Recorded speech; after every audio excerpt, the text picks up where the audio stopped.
নমস্কাৰ, মোৰ প্ৰিয় আপুনি চাই আছে বিষয়। আজি আমি বিষয়ত আলোচনা কৰিম কেইটামান সাধাৰণ জ্ঞানৰ প্ৰশ্ন উত্তৰ। আপুনি যদি ফেচবুকত চাই আছে তেনেহ'লে ফেচবুক পেজটো লাইক কৰিব, আৰু যদি আপুনি ইউটিউবত চাই আছে তেনেহ'লে ছাবস্ক্ৰাইব কৰি বেল আইকনটো প্ৰেছ কৰিব। আমি এতিয়া ফাৰ্ষ্ট কুৱেশ্যনটো লৈছোঁ। কানাডা আৰু আমেৰিকা যুক্তৰাষ্ট্ৰৰ বৃহৎ ঘাঁহনি অঞ্চলবোৰৰ নাম কি? অপশ্যন নম্বৰত দিয়া আছে পেম্পাছ, অপশ্যন নম্বৰ খত দিয়া আছে প্ৰেইৰী, অপশ্যন নম্বৰ ঘ দিয়া আছে ষ্টপছ আৰু অপশ্যন নম্বৰ ঘ দিয়া আছে ডাউনছ। ইয়াৰ উত্তৰটো হ'ব ক ষ্টেপছ। 2 নম্বৰ কুৱেশ্যনটোলৈ আহোঁ এতিয়া।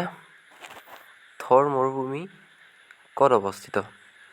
অপশ্যন নম্বৰ খ দিয়া আছে পাকিস্তানত, অপশ্যন নম্বৰ খ দিয়া আছে ভাৰতত, অপশ্যন নম্বৰ ঘ দিয়া আছে চীনত, অপশ্যন নম্বৰ খ দিয়া আছে আৰৱত।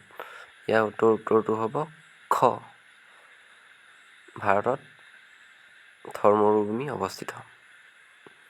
আমি 3 নম্বৰ কুৱেশ্যনটোলৈ আহোঁ এতিয়া। গোবি মৰুভূমি ক'ত অৱস্থিত? অপশ্যনত দিয়া আছে নম্বৰ 1 খত আফ্ৰিকা, অপশ্যন নম্বৰ খ ইৰাণ, অপশ্যন নম্বৰ ঘ চীন আৰু অপশ্যন নম্বৰ ঘ ভাৰতত। ইয়াৰ উত্তৰটো হ'ব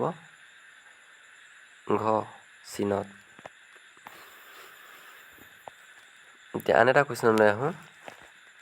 হোমেন বৰগোহাঞিয়ে কোনখন উপন্যাসৰ বাবে সাহিত্য একাডেমী বঁটা লাভ কৰিছিল?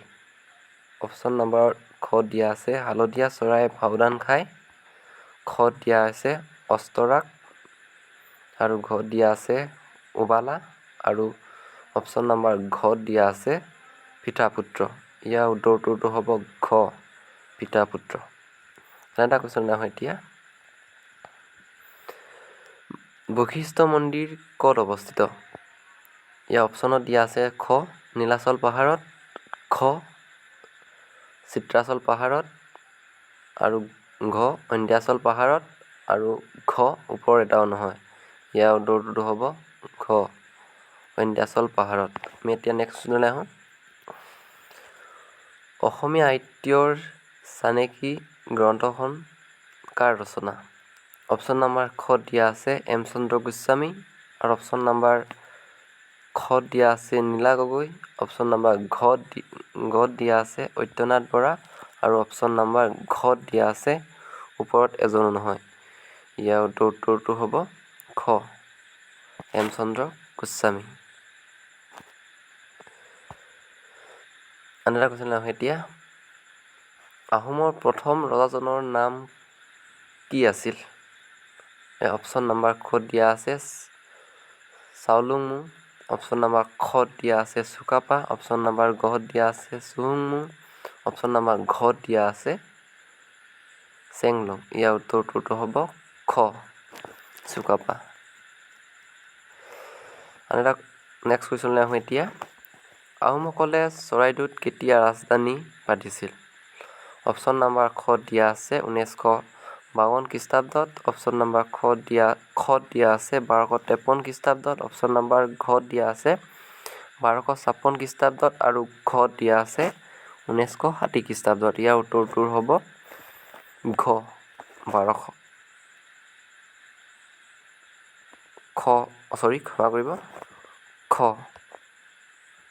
1253 খ্ৰীষ্টাব্দত। আমি নেক্সট কুৱেশ্যনলৈ আহোঁ এতিয়া।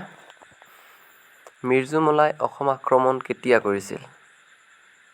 অপশ্যনত দিয়া আছে 1656 খ্ৰীষ্টাব্দত, অপশ্যন নম্বৰ খ দিয়া আছে 1662 খ্ৰীষ্টাব্দত আৰু অপশ্যন নম্বৰ ঘ দিয়া আছে 1665 খ্ৰীষ্টাব্দত আৰু অপশ্যন নম্বৰ ঘ দিয়া আছে 1672 খ্ৰীষ্টাব্দত। ইয়াৰ উত্তৰটো হ'ব খ 1662 খ্ৰীষ্টাব্দত। এটা কুৱেশ্যন আহোঁ। বিশ্ব পৰিৱেশ দিৱস কেতিয়া পালন কৰা হয়? অপশ্যন নম্বৰ এত দিয়া আছে 25 ডিচেম্বৰত, অপশ্যন নাম্বাৰ বিত দিয়া আছে 20 ছেপ্টেম্বৰত, অপশ্যন নাম্বাৰ চিত দিয়া আছে 9 জুলাইত, অপশ্যন নাম্বাৰ দিয়া আছে 20 জুলাই। ইয়াৰ উত্তৰটো হ'ব ডি 5 জুলাই। যদি আপুনি ভিডিঅ'সমূহ চাই তেনেহ'লে লাইক কৰিব, শ্বেয়াৰ কৰিব, কমেণ্ট কৰিব।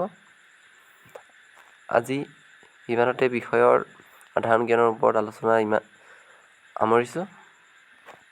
ধন্যবাদ।